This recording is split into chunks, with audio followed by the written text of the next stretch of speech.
नमस्कार साथियों। आज की इस वीडियो में हम पढ़ेंगे 12 नवंबर 2022 तक महत्वपूर्ण करंट अफेयर। चलिए शुरू करते हैं। इसका पहला प्रश्न है, हाल ही में राष्ट्रीय शिक्षा दिवस कब मनाया गया?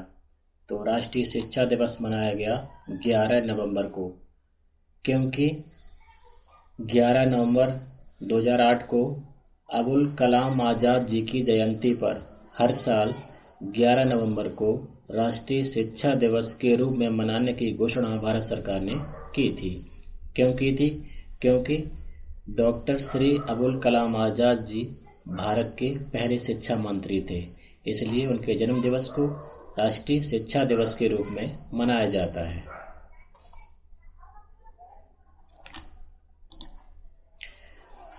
अब हाल ही में कुछ महत्वपूर्ण दिवस के बारे में देख लेते हैं। तो 10 नवंबर को पूरे भारत में परिवहन दिवस मनाया गया और 10 नवंबर 2022 को विश्व विज्ञान दिवस मनाया गया। इस बार इसकी थीम थी सतत विकास के लिए मूल विज्ञान। और 7 नवंबर 2022 को राष्ट्रीय कैंसर दिवस मनाया गया। और शिक्षा मंत्रालय देश भर के विद्यालयों और उच्च शिक्षण संस्थानों में 15 नवंबर को जनजाति गौरव दिवस मनाएगा। और अभी हाल ही में सिखों के प्रथम गुरु श्री गुरु नानक देव जी की 553वीं जयंती मनाई गई। ये क्वेश्चन इंपॉर्टेंट है।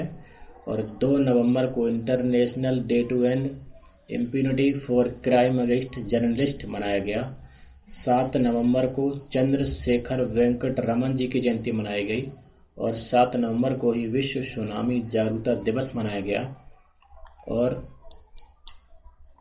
11 दिसंबर को यूजीसी ने सभी विश्वविद्यालयों और कॉलेजों में 11 दिसंबर को यूजीसी ने सभी विश्वविद्यालयों और कॉलेजों में हर साल भारतीय भाषा उत्सव मनाने की घोषणा की है। आगे बढ़ते हैं। ब्रिटेन के रक्षा सिख नेटवर्क द्वारा लंदन में एक समारोह में कौन सी पुस्तकें जारी की गईं? तो उन पुस्तकों का नाम है नितनेम गुटका। ब्रिटेन के रक्षा सिख नेटवर्क द्वारा लंदन में एक समारोह में सदी में पहली बार ब्रिटिश सेना में सिख सैन्य कर्मियों को प्रार्थना पुस्तकें जारी की गईं, जिनका नाम क्या है? नितनेम गुटका। बात करते हैं ब्रिटेन की। तो ब्रिटेन के अभी हाल ही में प्रधानमंत्री ऋषि सुनक बने हैं। ब्रिटेन की राजधानी कहाँ है? लंदन। और मुद्रा पाउंड स्टर्लिंग है। ये यूरोपीय देश है और यूनाइटेड किंगडम का एक भाग है। यूनाइटेड किंगडम में 4 देश आते हैं, ब्रिटेन, स्कॉटलैंड, वेल्स और उत्तरी आयरलैंड।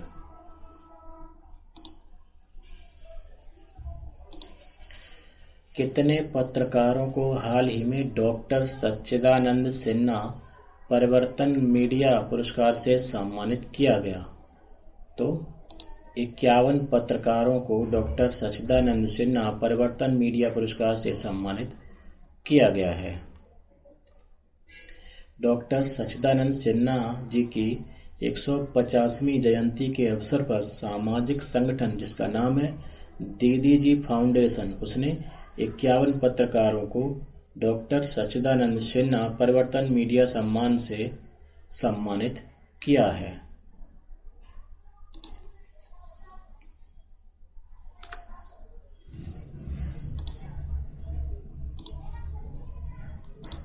चलिए आगे बढ़ते हैं। 18वां अंतर्राष्ट्रीय टेलीमेडिसिन सम्मेलन कहाँ आयोजित किया जाएगा? तो 18वें अंतर्राष्ट्रीय टेलीमेडिसिन सम्मेलन का आयोजन कोच्चि में किया जाएगा। कोच्चि इसका आंसर है। तो 10 से 12 नवंबर तक केरल के कोच्चि शहर में 18वां अंतर्राष्ट्रीय टेलीमेडिसिन सम्मेलन आयोजित किया जाएगा। टीएसआई के केरल प्रकोष्ठ के सहयोग से यह सम्मेलन टेलीमेडिसिन सोसाइटी ऑफ इंडिया, जो शॉर्ट में टीएसआई कहते हैं, द्वारा आयोजित किया जाएगा। अब बात करते हैं केरल की। तो केरल के वर्तमान मुख्यमंत्री श्री पिनाराई विजयन हैं। पार्टी का नाम कम्युनिस्ट पार्टी ऑफ इंडिया है। राज्यपाल श्री आरिफ मोहम्मद खान है। केरल की राजधानी तिरुवनंतपुरम है। अब केरल से संबंधित कुछ करंट अफेयर के क्वेश्चन देख लेते हैं। तो केरल राज्य भर में या कहीं पूरे राज्य में सोने की एक समान कीमत लागू करने वाला देश का पहला राज्य बन गया है। और 10 से 12 नवंबर 2022 तक केरल के कोच्चि शहर में 18वां अंतर्राष्ट्रीय टेलीमेडिसिन सम्मेलन आयोजित किया जाएगा। और कोच्चि में urban mobility India conference and expo का 15वां संस्करण अभी हाल ही में आयोजित किया गया था। और केरल की पुलम्पारा भारत की पहली पूर्ण रूप से डिजिटल साक्षरता वाली पंचायत बनी है। और केरल ट्रैक एशिया कप 2022 की मेजबानी भी करेगा। तो ये थे केरल से संबंधित अभी हाल ही के करंट अफेयर के प्रश्न। चलिए आगे बढ़ते हैं। अब कुछ सम्मेलन पर नजर डाल लेते हैं। तो अभी हाल ही में IIT कानपुर में इंडियन गवर्नेंस समिट 2022 का आयोजन किया गया।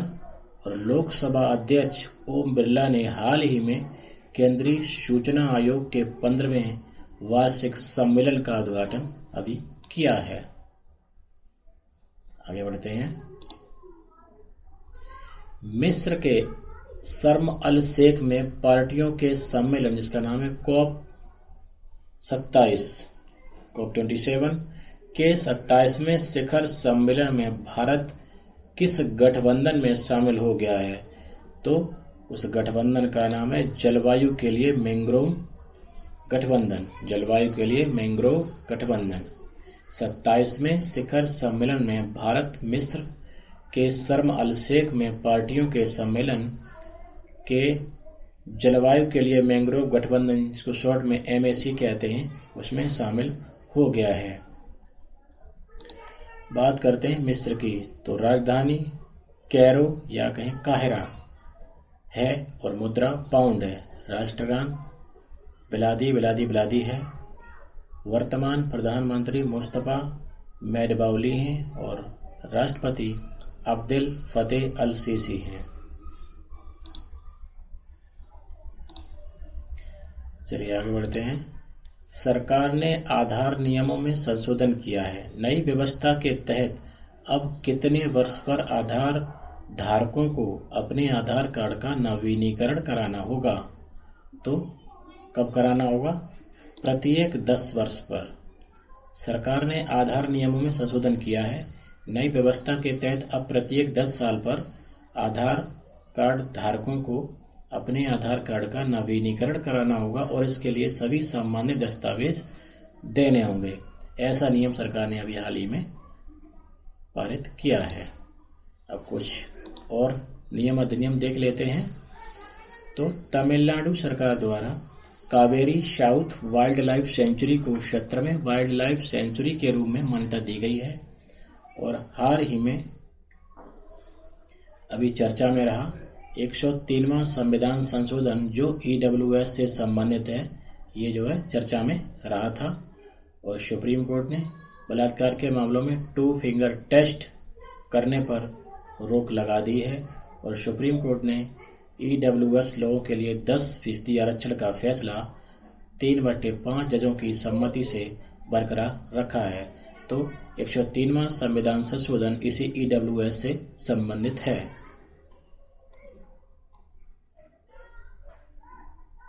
चलिए आगे बढ़ते हैं।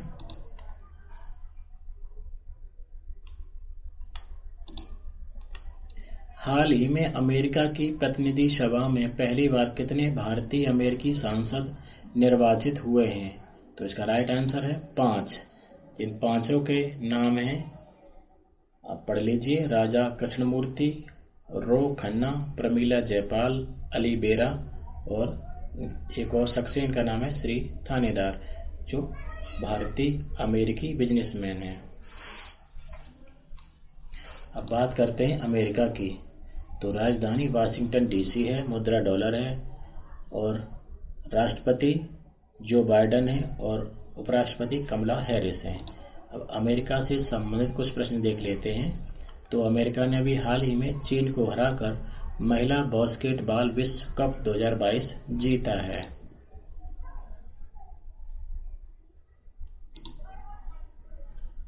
प्रधानमंत्री श्री मोदी ने हाल ही में किस जगह नाद प्रभु केम्पगौड़ा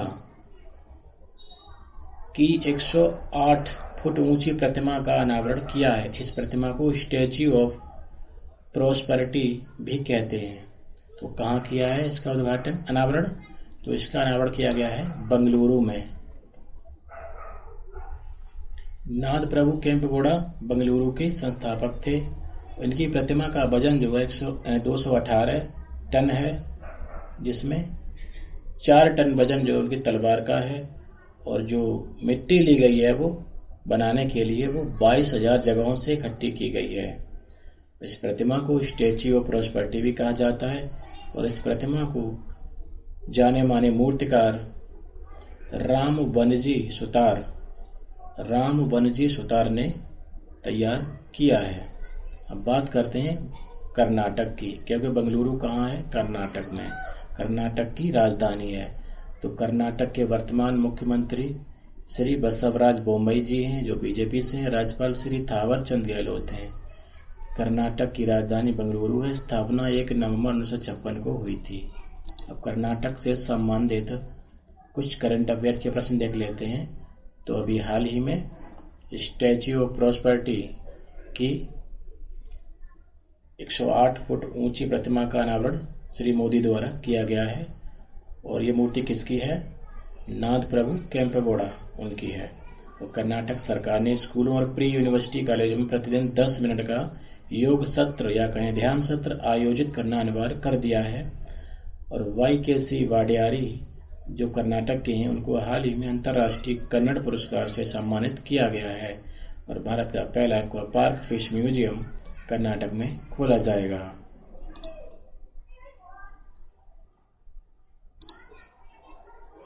अब हाल ही में और क्या क्या नया हुआ है उस पर नजर डाल लेते हैं। तो भारत विश्व की सबसे सस्ती विनिर्माण लागत वाले देशों की सूची में पहले स्थान पर है, और इंडोनेशिया ने भारत को हाल ही में G20 धर्म मंच की अध्यक्षता सौंपी है, और छत्तीसगढ़ CFR अधिकारों को मान्यता देने वाला दूसरा राज्य बना है। और उत्तर प्रदेश के चित्रकूट जिले में रानीपुर टाइगर रिजर्व को 53वां टाइगर रिजर्व बनाया गया है। और हरियाणा सरकार ने हाल ही में पालतू कुत्तों का पंजीकरण अनिवार्य कर दिया है। सामाजिक आर्थिक और राजनीतिक न्याय में हरियाणा अभी सर्वश्रेष्ठ राज्य घोषित किया गया था। और 53वें भारतीय अंतर्राष्ट्रीय फिल्म महोत्सव में कंट्री इन फोकस देश फ्रांस रहेगा। और भारतीय कृषि अनुसंधान संस्थान ने अभी हाल ही में यूपी में चावल की 2 नई किस्मों का परीक्षण किया है। उनके नाम है पूषा नरेंद्र काला नमक 1638 और पूषा नरेंद्र काला नमक 1652। तो ये कुछ चर्चित प्रश्न थे। क्योंकि मूर्ति का अनावरण किया गया है तो ये भी चर्चित ही प्रश्न बनता है, इसलिए हमने आपको प्रश्नों के बारे में बताया। तो आज की इस वीडियो में इतना ही। कल फिर मिलेंगे, तब तक के लिए नमस्कार, जय हिंद, जय भारत।